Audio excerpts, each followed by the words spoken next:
Okay, so before break, we talked about what a function is, right, with an equation. Solve it for y, that makes it a function. Now we're going to talk about the domain.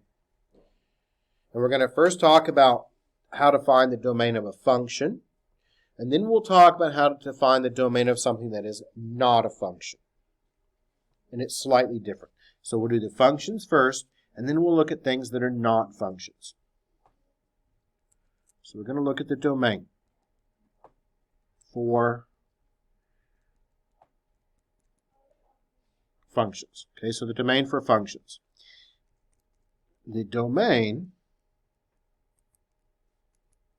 is negative to positive infinity unless x is in the denominator of a fraction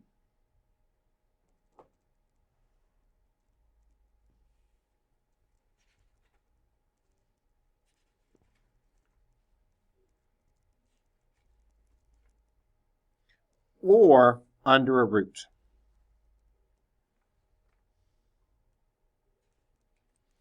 And we'll talk about each of those cases as we get to them. So the domain for functions is usually going to be negative to positive infinity, unless that x is in the denominator of a fraction, or x is underneath a square root. Okay? And the reason for that is if x is in the denominator of a fraction, you cannot have division by 0. So we have to take that out.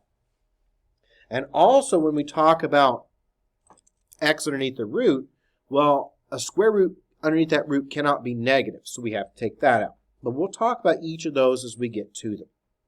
So the first ones we're going to look at are functions. If it's not a function, the domain is done in a slightly different way. So let's find the domain of the function.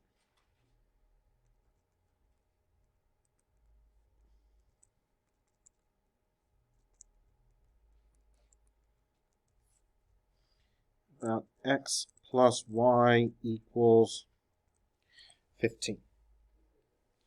Do not try to make these more difficult than what they really need to be. So when I look at this, I know it's a function, right? I told you it's a function, and you clearly see that you can solve for x. Then we look at it as, is x in the denominator of a fraction? No. Are there any square roots at all? Not squares, square roots. No square roots, right? X is not in the denominator of a fraction. So your domain is negative to positive infinity. I can put in any number for x and never have a problem. That's what the domain is. It's what values you can plug in. Let's try another one.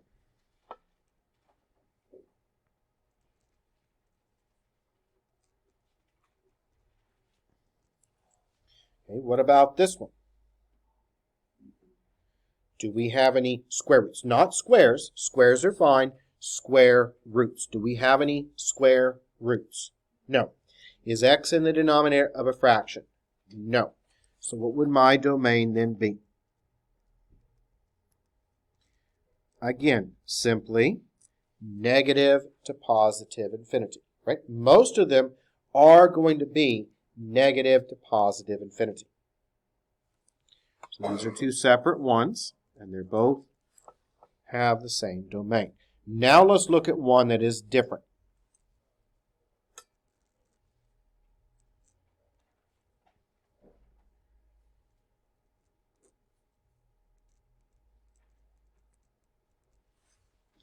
This one is going to have a different domain. Why it has a different domain is we cannot plug a number in that's going to give us division by 0, right? We cannot have something going undefined. So we have x in the denominator of a fraction.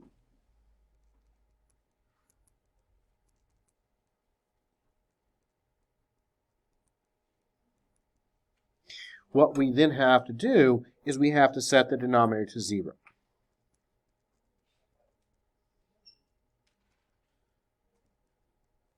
And solve. So x is in the denominator of a fraction, and so we're going to set that equal to 0, and we're going to solve it. So our denominator is x plus 4 equals 0, and we'll move that over. And so we get x equals a negative 4. Now, what is that negative 4? If I plug in negative 4 for x, when I plug in a negative 4 here, I get 8 divided by 0. And I cannot take a number and divide it by 0. That is not possible. So how do we write our answer then? We write it like this. So the domain for this one is going to be negative infinity to negative 4 union negative 4 to infinity. What this is saying, okay, what it's saying is every number can go in for x except for negative 4. Because if I plug in negative 4, I get division by 0. And we cannot have division by 0. Let's do another fraction.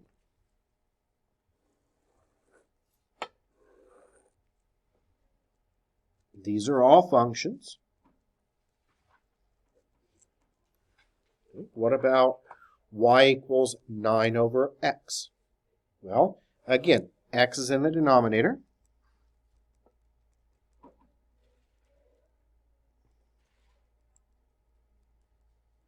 If x is in the denominator, then we set the denominator to 0.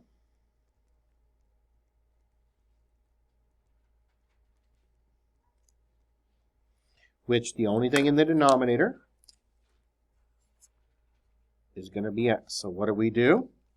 You don't really have to solve anything. Set that denominator to 0.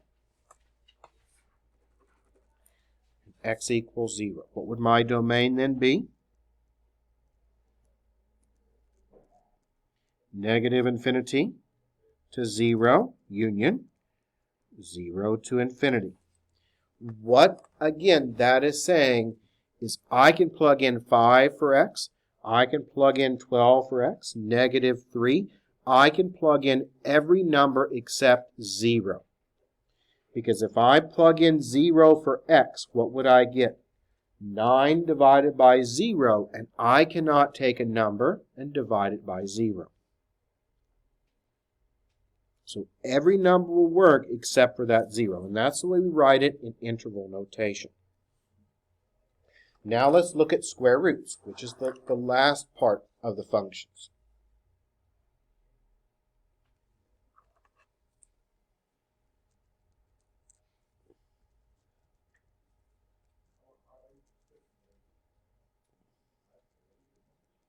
We're going to do 2 of these. Okay, again, this one is clearly a function, right? It's been solved for y. It is a function. This one has a root, and x is under the root.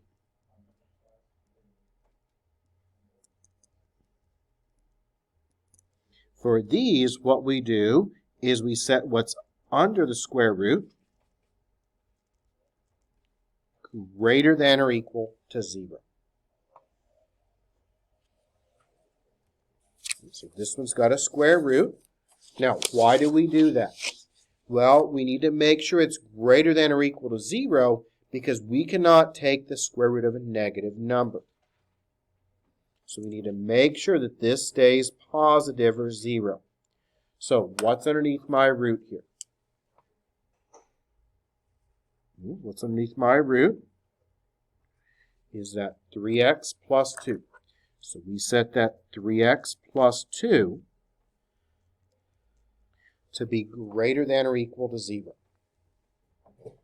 And now we can solve. So now we just move things around. And move that 2 over. So 3x is greater than or equal to a negative 2. And now we divide by that 3. And we've got x is greater than or equal to a negative 2/3. And you can either jump to interval notation, or you can put it on a number line. I'm going to go ahead and put it on a number line. And here's my negative 2/3. We use a square bracket. And it's going to open out to positive infinity. And so what would my domain then be? Right off that number line, that domain is going to be minus 2/3 with the square bracket. And where does it go to? Positive infinity.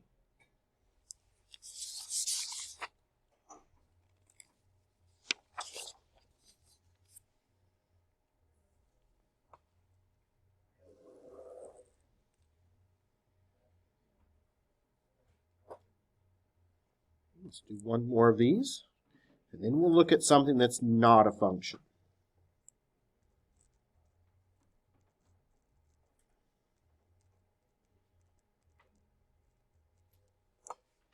And I'm picking this one because we're going to have to remember, in an inequality, when you divide by a negative, what happens? Flip your sign. Okay, so that's why I picked this one. Again, x is under the root.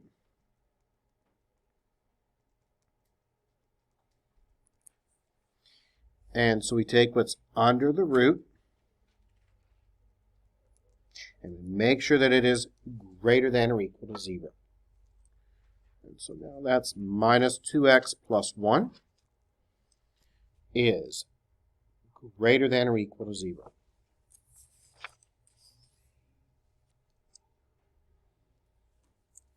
Okay, move things around. Move that 1 over. When we divide by that negative 2, what happens to my inequality sign here? And when we divide by a negative, the inequality sign flips. So that becomes a positive 1/2. Okay, here's my positive 1/2. On the number line, it's pointing to the left, so we're going to be shading back to the left. And that's negative infinity. So then my domain is negative infinity to positive 1/2 with the square bracket. And you're going to look at these in a lot more detail in college algebra. We're just touching on the very, very basics of functions in this course. So we're not doing much at all with functions. That's mostly left for college algebra. Now let's talk about things that are not functions and how to find the domain.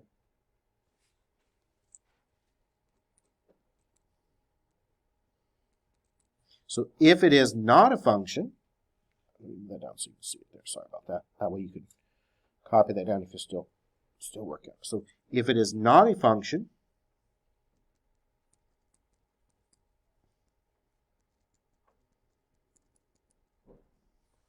what you need to do is you need to solve it for x if it's not been solved.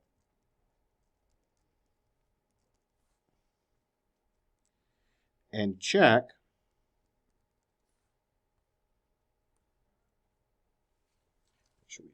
so we solve it for x, and then we check our values and see what we get out. So we need to check a positive and a negative value. Make sure I say it correctly here. I don't want to make a mistake. Yep. And we'll check usually a large positive number. So we'll check y equals 10 and y equals negative 10. Okay, and this is, if it's not a function, you solve it for x and you check y equals 10 and negative 10. Now, here's what's going to happen. If they are both positive, the domain is going to be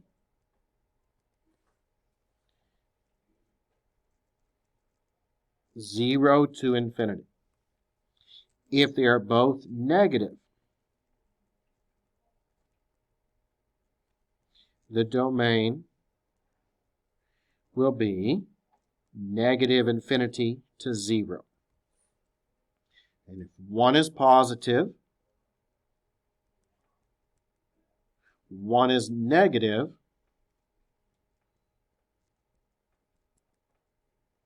then it's all real numbers, which is negative to positive infinity.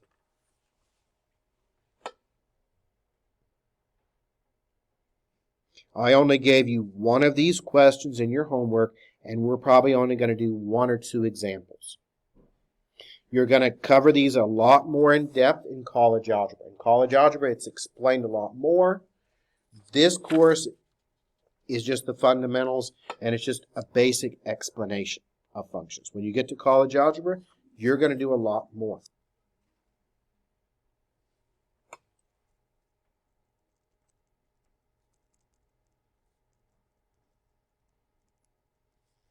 So we're going to find the domain, and this is not a function. Not a function.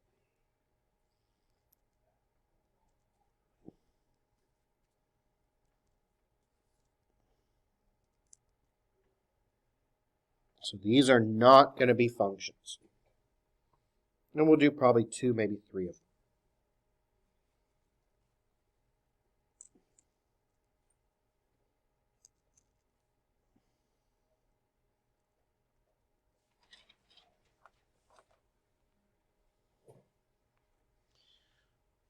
Okay, so first thing we do is we decide if this is a function or not. Now, this one we know is not a function. It is clearly, again, not a function because we've got that y to the 4th. Now we need to check signs and see what we get out. It's already been solved for x. And the one in your homework is the same thing. It's just different numbers. So it's already been solved for x here. Now we're going to check our values. And we're going to check to see what we get out. So we're going to check, let's say y is 10. If I plug in y equals 10, 10 to the 4th power, well, what would 10 to the 4th power be? 10 to the 4th power is going to be 10,000. And I don't really care about the number. All I care about is the fact that it's going to be positive. Okay, so when I plugged in 10 to the 4th is a positive 10,000. Now, what's going to happen when I plug in a negative 10? Well, watch your signs here. If I've got negative 10 to the 4th power, like that, plug that in for y. That means I have 4 of these negative 10s together. It's like when you square a negative number. When you square a negative number, it becomes what? Positive.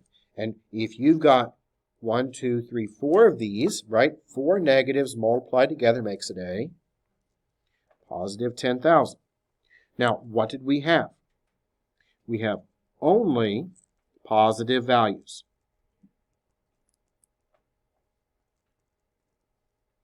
Since you only get positive values, then your domain is going to be 0 to infinity, right?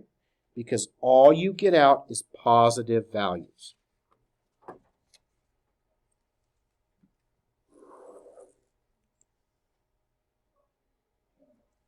Let's try another one. And we're going to, again, find the domain.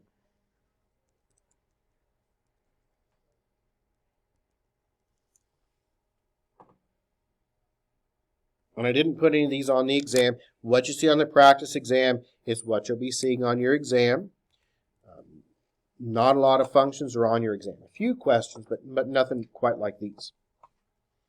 So let's find the domain, and let's say x equals negative y squared. So first off, we already know that it's not a function. And it has been solved for x. So let's now check our values. Let's check y equals 10. If I plug in y equals 10, now Be careful with that negative.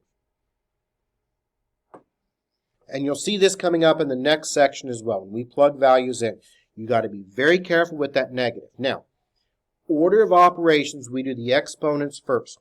There's no parentheses around this, is there? So what do? We take the 10 and we square it. 10 squared is what? 100. And what happens with the negative in front of it? It just comes along with it, right? So what would that give you out then? Negative 100. Why is it negative? Because the negative's in front. It just comes along, not inside the parentheses. What happens if I plug in a negative 10?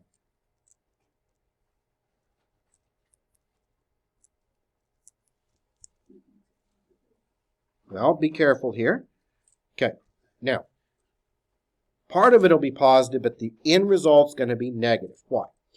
Here's where students make a mistake. Can I cancel these negatives out right here? No. Why not? Because one's inside the parentheses, one is not. Okay? Order of operations. What do we do first? Square it.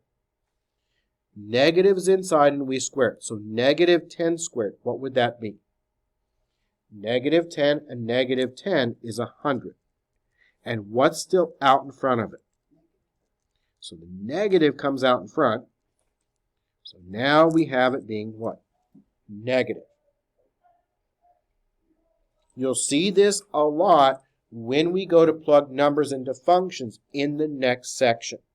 You got to be very, very careful with the signs. And when you square and when you cube things, and you've got to be really careful about those signs. So what do we get now? Well, we only get out negatives.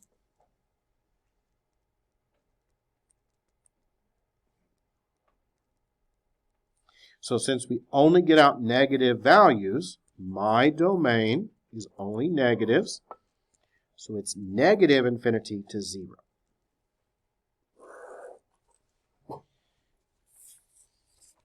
That now finishes up 2.5.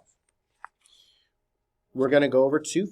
2.6 is not going to take long to go over at all. It's a very simple, I think, the easiest section. And then we're going to have our exam next week. I don't want to push it any further out than that. So our exam will be next week. But let's go ahead now and try to work through and finish up 2.6. 2.6 is more functions.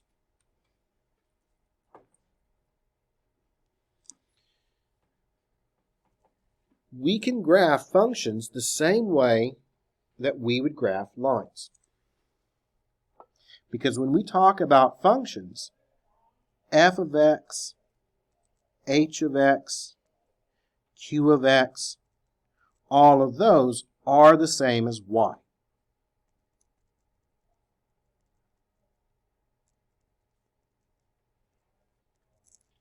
So all of those are going to be the same as y. So I'm going to have you graph a couple of these.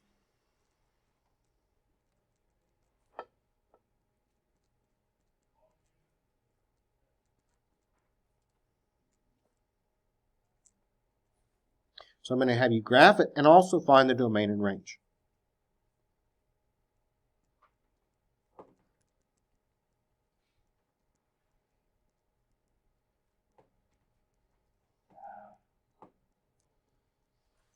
Okay, so how would I graph this? Well, what we need to remember is that f of x, okay, that f of x is basically the same as y. They can be used interchangeably.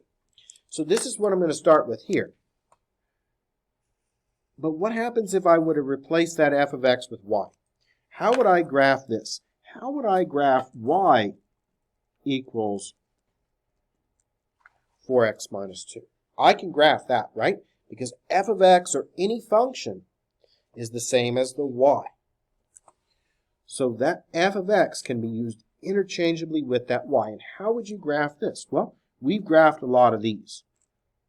That 4, that's your slope. And that negative 2, well, that is your y-intercept.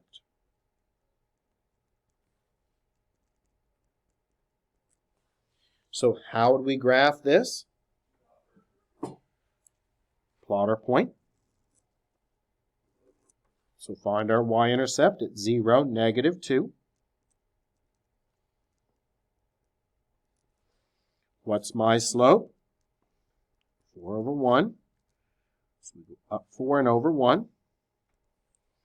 So then we're going to go up 1, 2, 3, 4. And then we go over 1. And that makes my second dot that I need right there. And that's going to be at 1, comma 2, because we went up 4 units from there. Draw your line, and that's it. Nothing new. It's just presented in a different way. We still need to get our domain and range. Now, all diagonal lines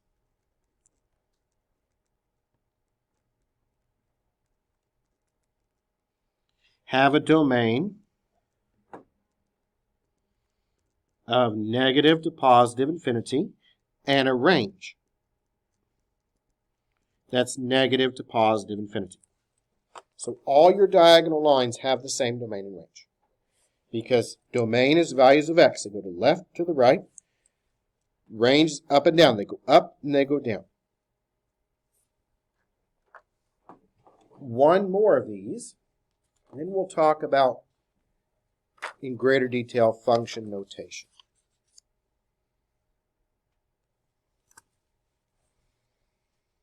So one more of these. Let's go ahead and graph this one. These are not difficult at all. And let's try to graph q of x equals minus 5x. So we can see it here. Okay. Well, what do we know? This is our original. What do we know about that q of x? Well, that q of x is going to be the same as what? Same as y. So how would you graph y equals a minus 5x? My slope is going to be a negative 5, right? And is there a number on the end? Nope. So we can add on that 0. So then my y-intercept would be 0, 0.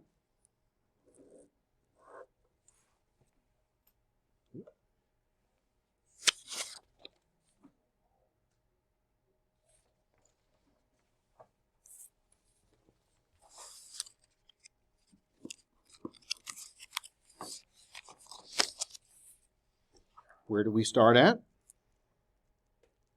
0, 0. What's my slope? Okay, so we're going to go down 5 and over 1. So we go down 1, 2, 3, 4, 5. So 5 units down. Over 1 unit. And that makes my new point then 1 comma negative 5. Draw my line. We also need to get the domain and the range. It's a diagonal line. So the domain is negative to positive infinity. And the range is also going to be negative to positive infinity. All of those are going to be negative to positive infinity because they're diagonal lines. Everything that you graph in 2, 6, there's only 2 of them, is going to be a diagonal line.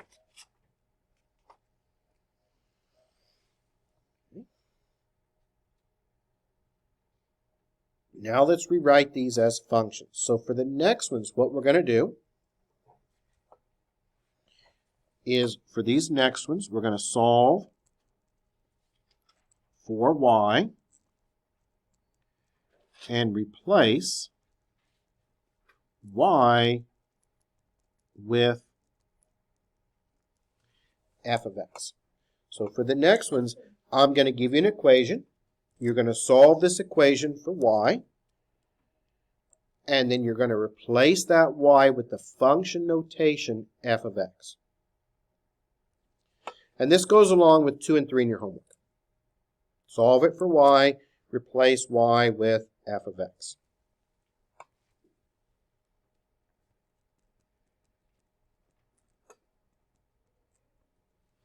Okay, so I want to write this in function notation. So what do the directions say here? Solve it for y. So let's go ahead and solve this for y. So move that 5x over.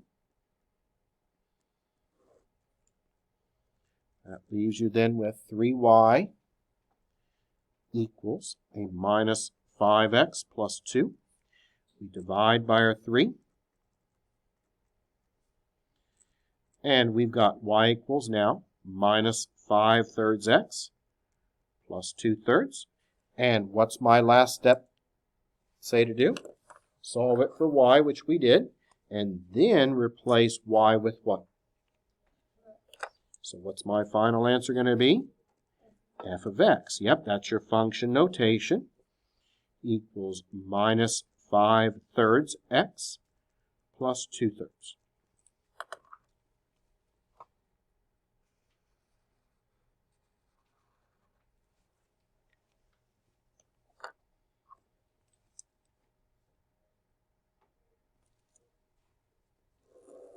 We'll do another one.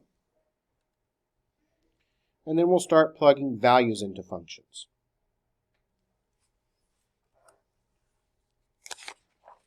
So we'll do one more of these and then we'll plug some values in. So same directions, solve for y, and then replace y with f of x. Okay,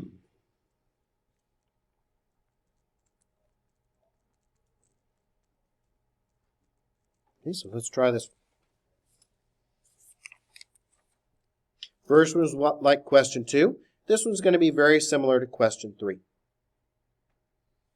So we want to solve it for y. Not much to do. Move that 5x squared over.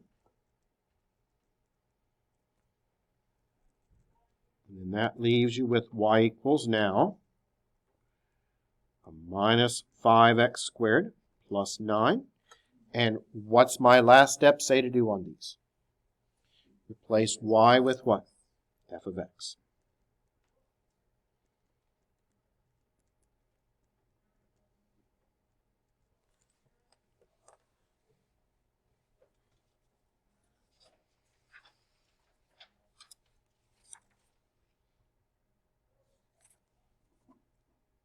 Now for the next ones, we're going to be plugging values or variables into a function.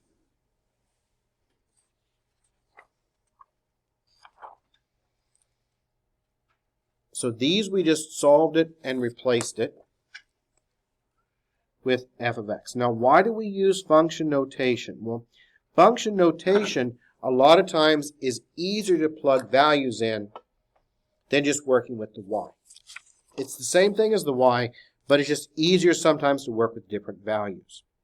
So I'm going to give you a function, and I'm going to have you plug a value in. So let's say you are given f of x equals minus 4x squared plus 3x. And I want you to find f of negative 4.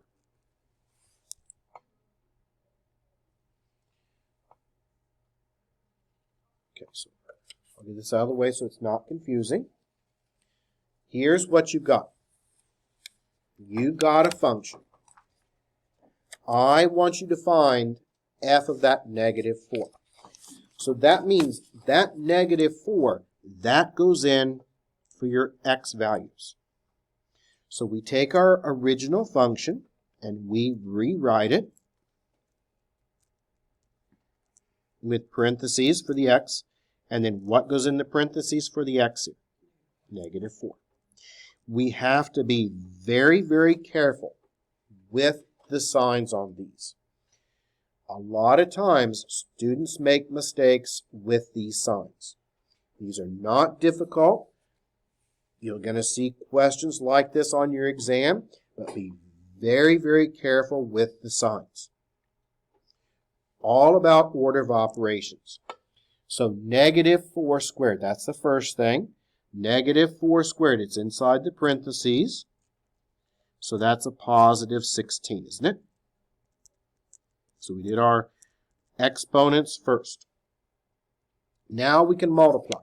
So now we'll go ahead and multiply. Notice that negative 4 just came down. So that's going to be, when we multiply it, a minus 64. And 3 times a negative 4, well, that makes it a negative 12. And when we put those together, that makes it a negative 76. And that is f of negative 4. So all you need to do is plug the value in. That's it. Let's do one more of these, and then we'll look at plugging in variables, and then fractions after that.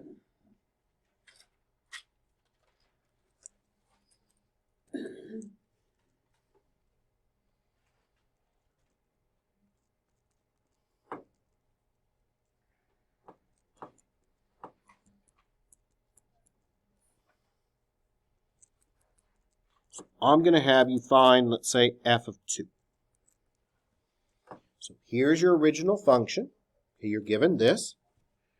I want you to find f of 2. So all we need to do is plug our values in. So that's going to be 3. And I use parentheses when I write it out. And then I plug the values in. I think you're less likely to make mistakes if you use the parentheses there. What goes inside of the parentheses? 2. Follow your order of operations. So square first. 2 squared makes it a 4. And you can do it all in one step if you want. On these, they're very simple. Students make mistakes. I think, honestly, you're better off just doing it one step at a time so you don't accidentally make a mistake if you've got negatives.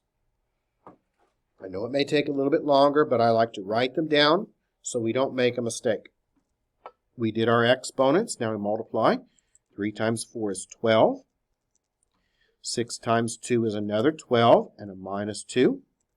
Putting those together, that makes it 24 minus 2, which is then a 22, right? So that makes it f of 2 to be 22. What about variables? If I ask you to plug in a variable, all you'll need to do is change the variable.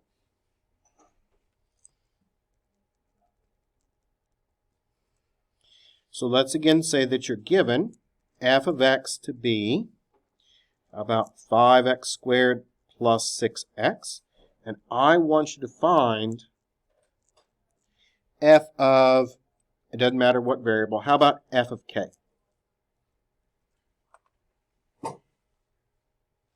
Sometimes students look at this and they think there's more to do than what there actually is. So what you need to do is take that value of k and plug it in for the x. That's it. That's all you need to do, is just change out the x for the k. So change out that x for that k. So instead of it being a 5x squared, it's going to be a 5k squared. And instead of it being a plus 6, well, it's going to be a plus 6k. Right? Instead of it being a plus 6x there, it's now a plus 6k. That's it. That's all you have to do, is just change out that variable. Now, the only time that it may be a little bit different is when I have you change it out with a variable and a number.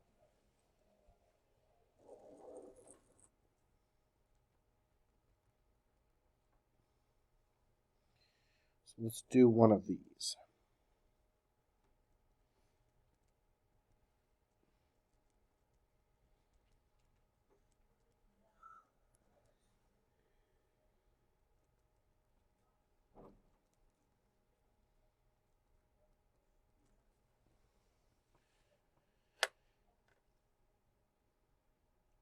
So what I want you to do in this case is replace that x with a k minus 1. This is also going to introduce the concept of foiling. And we're going to cover foiling in greater detail when we get to the next chapter. Okay, the next chapter is exponents. And we're also going to talk about multiplying polynomials together. This is going to kind of touch on the foiling method. So the first thing that we do is we replace that x with what? K minus 1. So rewrite the entire problem with the k minus 1 in place of the x. So that's what I did. Now I need to break this down. And order of operations, well, what goes first? What always goes first is your exponents, right? So this is the first thing that we're going to do. And this introduces the concept of foiling. And I only gave you one problem just to kind of introduce foiling. It's not going to be on the exam. It's just one question where you have to foil. I don't think it's on the exam. I can't remember. I don't think I put one on there. Did I? Let me check real quick. But I'm pretty sure I took it off. Yeah, I took it off. Yep, because there's only one we had to plug a value in. And it's actually a very easy one. It's the one on your exam is like this. Okay, it's just different variables. I think it's got an f of an a instead of an f of a k. Very, very similar, though, to that. This one, I'm giving you this one just to introduce the concepts of foiling. So the first thing we do is we take that k minus 1 and it's squared. So we're going to have to write it out. It's k minus 1, k minus 1. So we wrote that out. And now we've got a FOIL. And so when we FOIL, we take the first times the first. So the first times the first. So that's k times k, which is a, not 2k. K times k is k squared, right? So FOIL is first times the first. Outside times the outside. So now that's k times a negative 1. So that's a negative k. Inside times inside is negative 1 times k. So that's another negative k. And then finally, last times last is negative 1 times negative 1, which makes it a positive 1. These k's can go together, and that gives you k squared minus 2k plus 1. Now we can rewrite this as 2 out in front, and this was broken down into k squared minus 2k plus 1, and then 3 times k minus 1, and a minus 1. Okay, so the only new concept here is going to be that foiling. So we took it, we wrote it out twice, and we FOIL. You should get 4 parts, and the middle should go together. Now we can finish it by distributing through. Distribute that 2 through, and distribute that 3 through.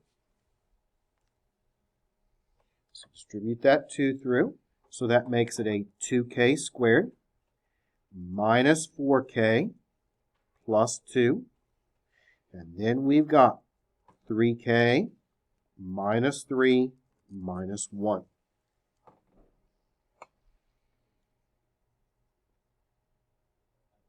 When you write these, always write the highest power of k first, or the variable. In this case, it's k. So that would be a 2k squared. That's your highest power. And then what about the k's? Well, we have a minus 4k and a 3k. So putting those together, that makes it a minus k, gone and gone. And then what about the numbers? What do we have for the numbers? We have a 2, a minus 3, and a minus 1. So minus 3 minus 1, that's minus 4. Add 2 to that, and we get a minus 2. And what is that? That is f of k minus 1. And that is just kind of a preview of what we're going to be doing after we take our exam, the next chapter. We're going to be doing a lot of foiling and combining like terms. I want to do one more of these, this time with the fraction, though.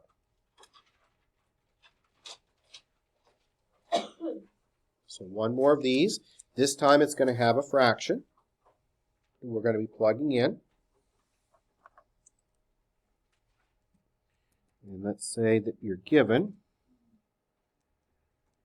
f of x equals, how about 4x squared minus 3x. And let's try and find f of, I'll use a similar number to what's in your homework here. How about f of 1/4?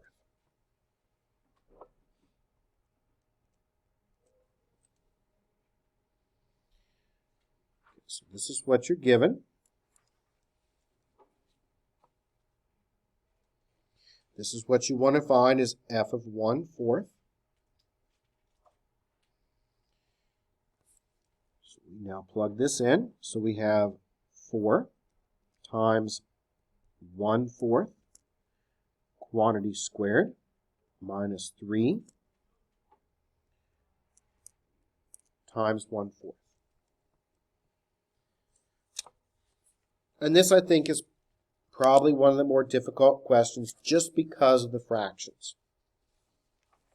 That's the only reason why this is difficult. Otherwise, it's just regular numbers. Now, we can't clear out the fractions. We have to work with them. So we have to combine them together. And how do we square a fraction? Well, we square a fraction just by multiplying it by itself. So 1/4 squared, we write that out twice. And that's 1/4 times 1/4, which is then 1 times 1, which is 1. 4 times 4, which is a 16.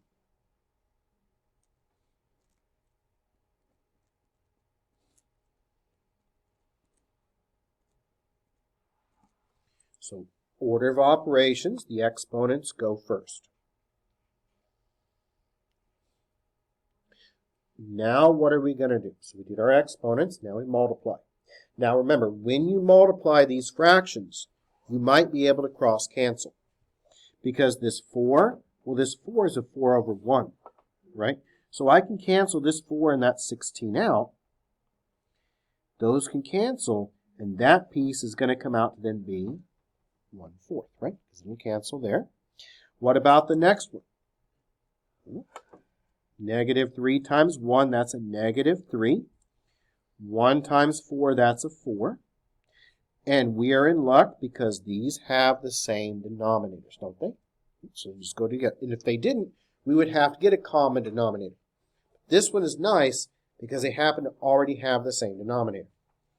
So these can go directly together as 2/4.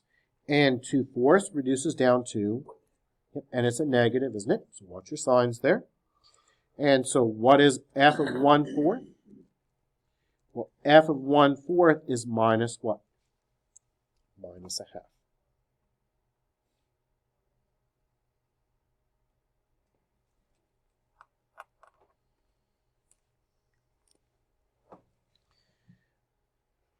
I'm not going to work out question 6. I am just going to tell you what numbers to plug in. So I want to make sure we at least discuss a little bit about the application here.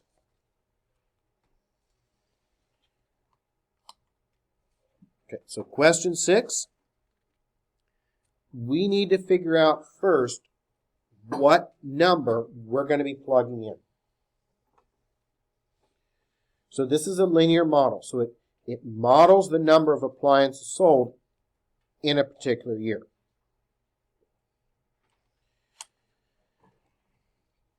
So we've got this equation, S of x. And S is going to represent the sales in year X. With X equaling 0, that's going to be 1982. And we want the sales in 1993. So here's how it's going to work. This is your homework question 6.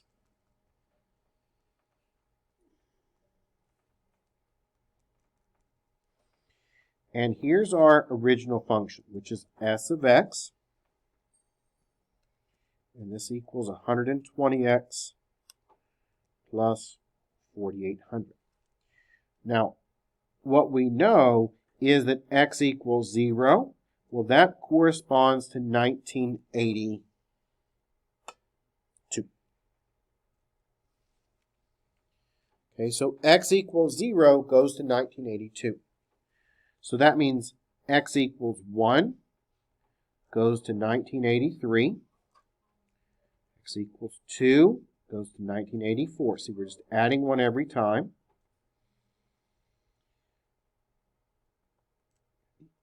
X equals 3, what would that go to? That would correspond to 1985, right? Now, what do we want? Well, we want 1993. So what value of X would that be? Well, we pick one and we go with the difference. So if we go with 1982, which is where we start at, what's the difference between 1982 and 1993? Okay, minus 1982. That comes out to be a difference of 11. So what would my X then be? X should be what? 11, shouldn't it? Okay, you see how I got that pattern, right? And if we keep going, X equals 4 would be 1986, and so on. Now, what are we going to do with this 11? This 11 is the year that we're going to use. So we're going to use this in S of X. So you want to now find, to finish this out, you want to find S of 11. That's what you need to do. Okay, so that's what you've got to find for that. But you see how the pattern. This is called keying the data. A lot of times in statistics, they will key the data like this because it's easier to work with 11 than to try to plug in 1993. So a lot of times, especially in statistics, they'll start off with the year and then they'll add 1 each time. Now again, I've got your exams all graded. I've had them graded for a while. I'm not going to pass them back because I think there's still one person who might need to take their exam. But I do have some homework to pass back also. So all the homework should be graded now. And all right, before I forget, our exam is going to be next week. Let me write that down here.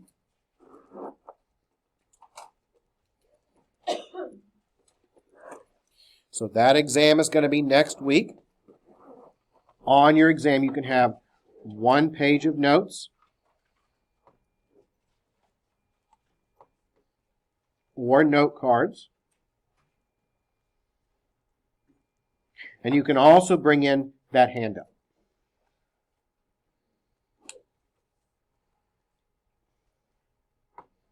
So you can bring in that handout that we talked about earlier. Remember this one. Uh-huh. Yep, I've got an extra one if you need one. And you can also print one off online. So if you lose it or can't find it, you can print one off online as well. But I do have some extra ones.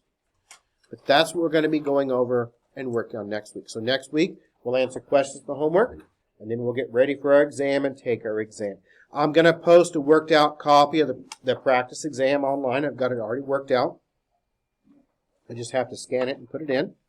But that's going to be what we're going to be doing next week. And don't forget your homework is also due. So what's your homework now? Your homework is going to be finish chapter 2.